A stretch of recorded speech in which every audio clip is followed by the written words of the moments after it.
चलिए, बहुत बहुत धन्यवाद आप सबको। आज यहाँ पर कोई प्रतिपक्ष के नेता और भारतीय जनता पार्टी के झारखंड की राजनीति के लिए आज का दिन बेहद ही खास और चौंकाने वाला रहा है, क्योंकि आज झारखंड के प्रथम मुख्यमंत्री और नेता प्रतिपक्ष बाबूलाल मरांडी ने प्रेस वार्ता कर झारखंड की हेमंत सोरेन सरकार और उनके चहेते अधिकारियों पर बड़े ही गंभीर आरोप लगाते हुए कहा कि वर्ष 2013 की तरह ही एक बार फिर से झारखंड की हेमंत सोरेन सरकार और उनके चहेते अधिकारियों के द्वारा उन्होंने और उनके परिवार वालों को रास्ते से हटाने की साजिश रची गई है। यह आरोप बाबूलाल मरांडी ने आज गिरिडीह के नए परिषद भवन में प्रेस वार्ता कर सरकार पर लगाया है। बाबूलाल मरांडी ने कहा कि उन्होंने उनके विश्वसनीय सूत्रों से कल रात एक जानकारी मिली है कि एक बार फिर से राज्य में भ्रष्टाचार और सरकार के खिलाफ आवाज उठाने पर राज्य के हेमंत सोरेन सरकार और उनके चहेते अधिकारियों के द्वारा उन्हें और उनके परिवार वालों को खत्म करने और रास्ते से हटाने की साजिश रची जा रही है।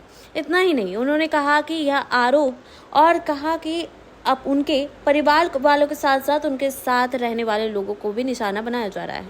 उन्होंने कहा कि जिस तरीके से वर्ष 2013 में दुमका और शिकारी पाड़ा के नक्सलियों से संपर्क कर उन्हें रास्ते से हटाने की साजिश रची गई थी, ठीक उसी तरह एक बार फिर से यह षड्यंत्र रची जा रही है। इतना ही नहीं, उन्हें भ्रष्टाचार के खिलाफ आवाज उठाने पर झूठे मुकदमे में फंसाकर जेल भेजने की साजिश रची जा रही है। इतना ही नहीं, बाबूलाल मरांडी ने कहा कि राज्य के मुख्यमंत्री हेमंत सोरेन खुद इस साजिश के शामिल है और उनके कई अधिकारी भी मिलकर उन्हें डराने धमकाने की साजिश रच रहे हैं। उन्होंने कहा कि जब वे कुछ नहीं थे तब भी भ्रष्टाचार के खिलाफ आवाज उठाते रहते थे और आगे भी भ्रष्टाचार के खिलाफ आवाज उठाते रहेंगे।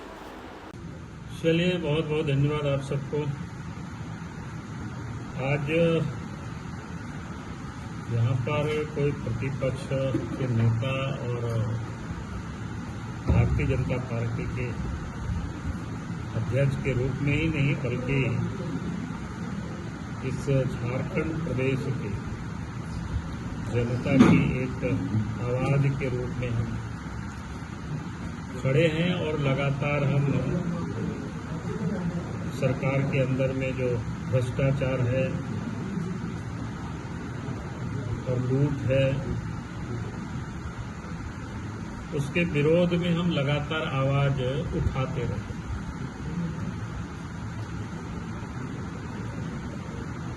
और इसके कारण से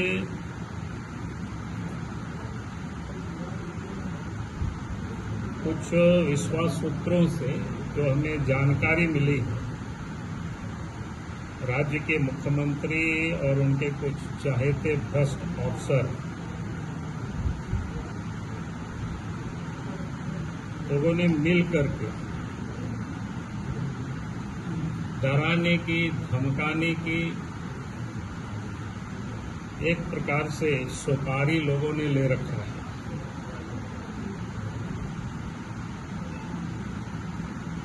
यानी मेरे ऊपर हमला करने का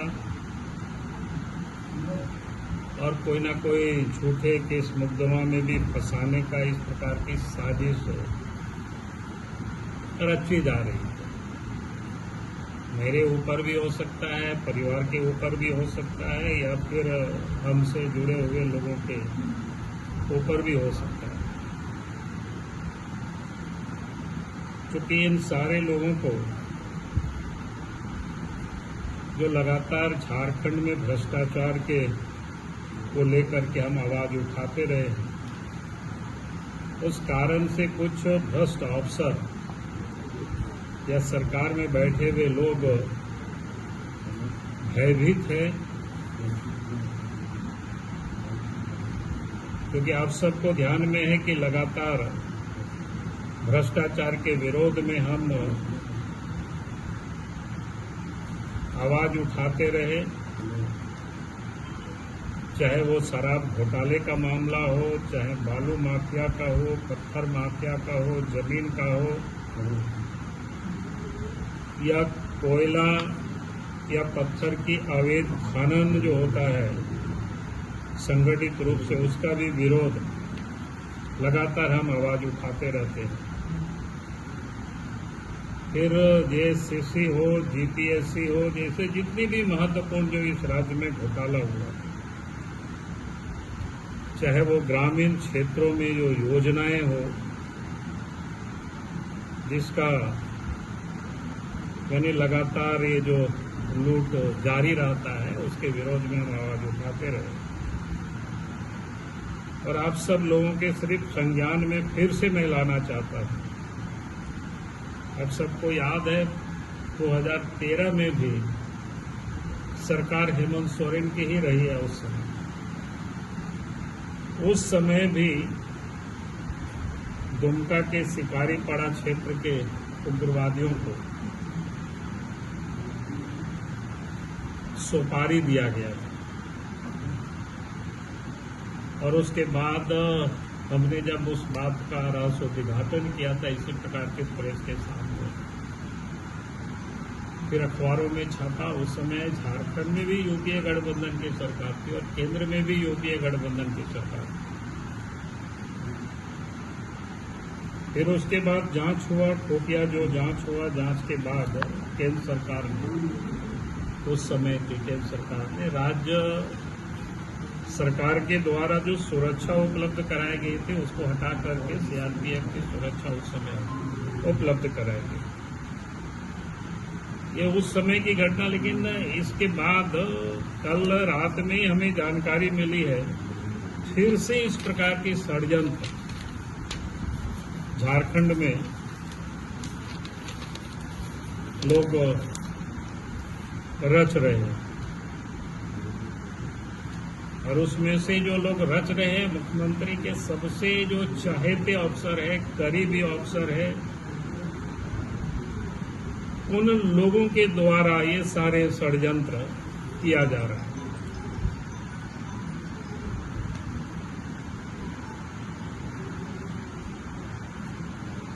मैं इतना ही कह सकता हूं कि षड्यंत्र चाहे वो सारे लोग जितना कुछ भी करें, झारखंड में भ्रष्टाचार के विरोध में या झारखंड में जो लूट हो रही है उसकी आवाज को तो कोई हमारी दबा नहीं सकता है, चाहे वो जितनी भी हमें कीमत क्यों नहीं चुकाना पड़े। इस आवाज को हम लगातार उठाएंगे। सरकार गलत करेगी तो उसके लिए जरूरत होता है, जहां भी होगी तो सड़क पर भी उतर करके आंदोलन करेंगे। तो मैं ये कहूंगा कि आज लगा कि हम मीडिया के समक्ष ये सारे विषय को मैं रख दूं ताकि झारखंड की जनता को भी जानकारी होनी चाहिए कि किस किस प्रकार के षड्यंत्र रचे जा रहे हैं।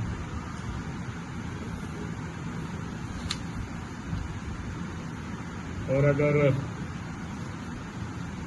कोई भी किसी प्रकार की इसमें से घटनाएं या दुर्घटनाएं होती है तो मैं कहूंगा कि उसके सारे जवाबदेही इस राज्य की सरकार की होगी, राज्य के मुख्यमंत्री की होगी। मुख्यमंत्री के सबसे किस चहेते अधिकारी से? अब वो सारे चीज तो आप लोग जांच कर लीजिएगा, पता कर लीजिएगा, मैं इतना ही कह रहा हूँ। और जब कोई जांच एजेंसी हमसे जब बात करेगा तो मैं जरूर बता दूंगा। आप पहले भी डीजीपी का प्रकरण उठा चुके हैं और पहले भी जैसा बता चुके हैं कि मुझे जान का खतरा है, फर्जी मुकदमे में फंसाया जा सकता है। आपका इशारा डीजीपी की तरफ तो नहीं है? नहीं, मैंने कहा कि जो जांच एजेंसी जांच करेगी तो उस समय भी मैंने बातें को उठाया था। मैंने कहा था अगर कोई सेंट्रल एजेंसी हमसे जब बात करेगी तो मैं बता दूंगा। केंद्र में आपकी सरकार है, क्या आप अपने लिए अतिरिक्त सुरक्षा? नहीं, मैं उसकी मैं कोई जरूरत नहीं समझता हूँ। फिर मैं जानकारी की, मैं तो यूं ही ऐसे ही मैं सदैव लड़ते रहा हूँ। जिस वक्त मेरे पास कुछ भी सुरक्षा नहीं था तब भी हम सरकार के गलत कामों का मैं विरोध करते रहा हूँ। और आज तो मेरे पास जितना सुरक्षा है काफी कुछ है, मैं उसके लिए अपने लिए मैं नहीं मांगता हूँ। मुझे जो जानकारियां मिली मैं उसको आप सब लोगों के समक्ष सिर्फ मैं शेयर कर रहा हूँ। ताकि मुझे लगा कि कोई बात को सुन करके यूं ही रख लेना, चुप रह जाना, वो ठीक नहीं है। जैसे मैंने आपको बताया 2013 में भी इस प्रकार की सूचना मिली थी। और आप सब लोगों की जानकारी के लिए आपने देखा होगा कि जब कोई भी हमें जानकारी मिलती है और हम सरकार को भी पत्र लिखते रहे, तो आपने देखा होगा कि जिस पत्र को जब मैंने लिखा तो 1 साल या 2 साल के बाद वो पत्र की सत्यता आप सबको दिखाई पड़ी। अब साहेबगंज की घटना याद करिए, दारू को लेकर के 2022 में ही हमने मुख्यमंत्री को पत्र लिखा था। मैंने कहा था कि भाई ये घोटाला होगा, इन एजेंसियों को काम देने के लिए फिर से टेंडर किया गया और सब वही सब चीजें हुआ। तो ऐसा नहीं है कि हम हवा में बात करते हैं। हमारे पास भी जो तथ्य, जब कोई चीज जानकारी आती है तो उसको मैं अपने ढंग से फिल्टर करने की कोशिश करता हूँ। मेरे पास जितनी सूचना के तंत्र है उसको मैं उपयोग करता हूँ और तब मैं पता करता हूँ कि ये जो मेरे पास सूचना आई है वो सत्य है या सत्य से करीब है या दूर है। और जब मुझे ये पता चला कि जो भी मेरे पास सूचना मिली इस प्रकार की, तो लगा कि ये बिल्कुल सत्य के करीब है और हमें जनता से इन सारी बातों को हमें शेयर करना चाहिए। गांधी जी, ये तो आप जनता को बता रहे हैं, लेकिन एक प्रतिपक्ष के नेता की जान को खतरा है, उसके परिवार को खतरा है, तो लगता है कि केंद्रीय एजेंसी को जांच करना चाहिए और इसके लिए आप मांग कर रहे हैं? नहीं, मैं जांच के लिए मैं मांग नहीं कर रहा हूं, मैंने तो सिर्फ जानकारी दे रहा हूं, क्योंकि मेरे पास सुरक्षा तो पर्याप्त है। मैं उसको मैं कमी नहीं होनी चाहिए उच्च स्तरीय? हमने कहा कि वो जांच करना जिसका काम है वो जांच करेगा, लेकिन जांच करने के लिए मैं नहीं कर रहा। मैं जनता को सिर्फ बता रहा हूं कि भाई ये चल रही है इस प्रकार की। जो भी जनता की आवाज उठाएंगे, उस आवाज को दबाने के लिए लोग सुपारी तक दे रहे हैं।